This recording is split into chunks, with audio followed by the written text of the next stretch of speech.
I even pray to you when you give me these weird answers. They're abstract. You mean they're not spoiling you. They're not enabling your ego.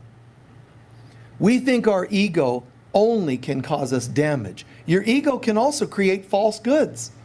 You know, like the high you get from getting a new car. You're actually no better of a person. You're just the same rude person in a fancier car. Why are we not committed to healing our heart and soul? Healing at the deepest level. So many things, you know, loneliness and envy and all these negatives, but also attachment to positives are more of the ego. That's why great, great teachers have said, die of the old you. Not just the negative you. Everything you think is even positive, you're mistaken. Because they're all opinions and perceptions. I choose not, I being any of us, I choose not to play with perceptions today. What I think is a good day and a bad day. I'm choosing God, which is here rather than here and here. Make sense? So it's an interesting thing. When I think, my mind gets pictures and metaphors, and right now I see this concept. Imagine a child that just beamed into planet Earth.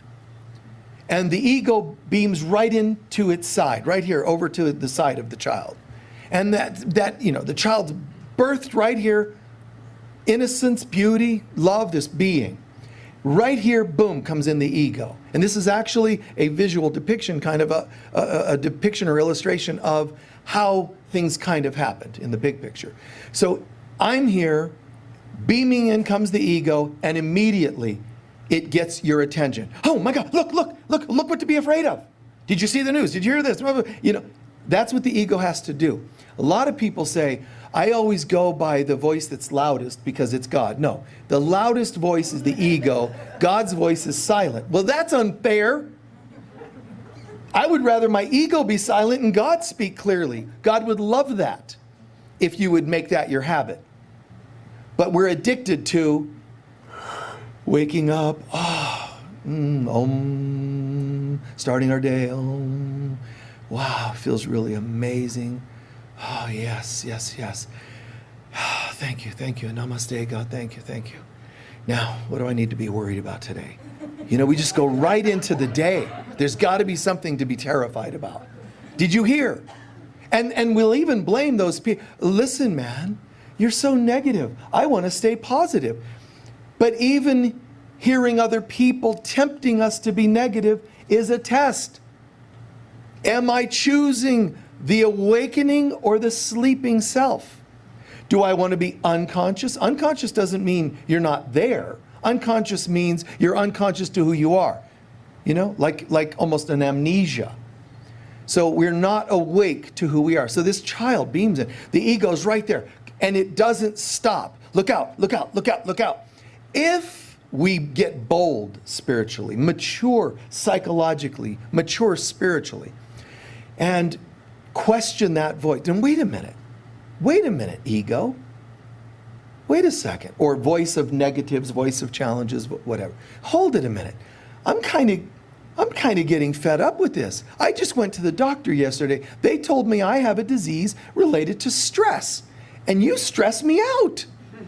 I don't think I like your voice any. Here's what it's going to do. It's not going to go louder and meaner. It's going to go, oh, honey, I'm right with you. I don't want you to be stressed, really? Because I thought you were just the voice of stress. No, I don't want you stressed. And you wouldn't be if it weren't for them. And it tricked you through positives to blame again. Or to even talk about the outside. The ego can actually say, honey, I don't want you sick either. Really? You're actually thinking of my best interest? Absolutely. In fact, I love you so much, I'm going to recommend a pill or a drink to help you calm. Isn't that nice? Take one of these. Drink one of these. You know, I feel less stressed. It tricked you into thinking there was a power in something outside of yourself. Once again. See? It's nothing wrong with taking things. Those things don't even exist. What I'm concerned about is why we would think something outside even exists and has power over us. That's all powerlessness. It's important for us to see these things, see through these things, and own. It's all like, that's one of the greatest points of Buddha's teachings, is to try to get everybody to recognize what you see outside is a reflection of the inside. There were people that went to Buddha and said, is there really a God or isn't there? Because so many people were practicing religion around him. They were saying religion says that there's a God, but it sounds like you're saying there isn't. Is there a God? Other people, people A are asking him, people B are asking. Different people, different personalities. To one group, he would say, yes, there's a God. Just to the ones that didn't believe in a God, he said, you guys are wrong, there's a God. They're like, oh, well, I got to think about that. The ones that were like, we're religiously into God, there's a God, right? He'd say, no. Just like me, just to annoy them. Don't take me too literally, but he was saying what would challenge them. You're too focused on the outer God. There is no such thing. It's inside. So he was trying to get them to switcheroo to something else. And the people that were saying there is no such thing, no, what he's really doing is giving hope either way. But the hope for those of you who believed it on the outside, understand the hopefulness of finding it within. Becoming the thing you once worshipped on the outside. And those of you who poo-poo the idea and you're skeptical and so, you're mistaken. There is a God. And then one person would read one of those or the other and then say, Buddha said there's no such God.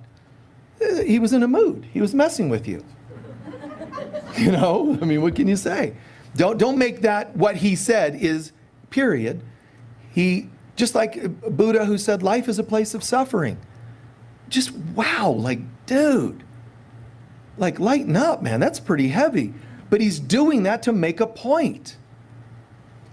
Life is a place of suffering, which we talked a little bit last week about the parallels of that teaching and those of other traditions. But this world is a place of suffering. What he's saying, and gets taken too literally, just like when he says, the reason you reincarnate, desire. And then all the people that are followers of Buddha started thinking, monks particularly would think, if this is a place of desire, that sounds very Christian-like, doesn't it?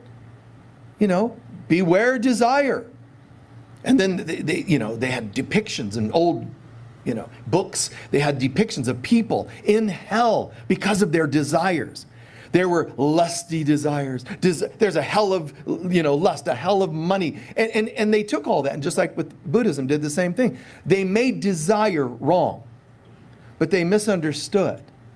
You incarnate because of desire. No, you incarnate because of your desire to clear your stuff and go home. Not naughty desires, religions built up around Jesus, Buddha, and anybody else. They just have this tendency to shame things. Humans, in case you haven't heard this or experienced it, humans tend to mess up everything.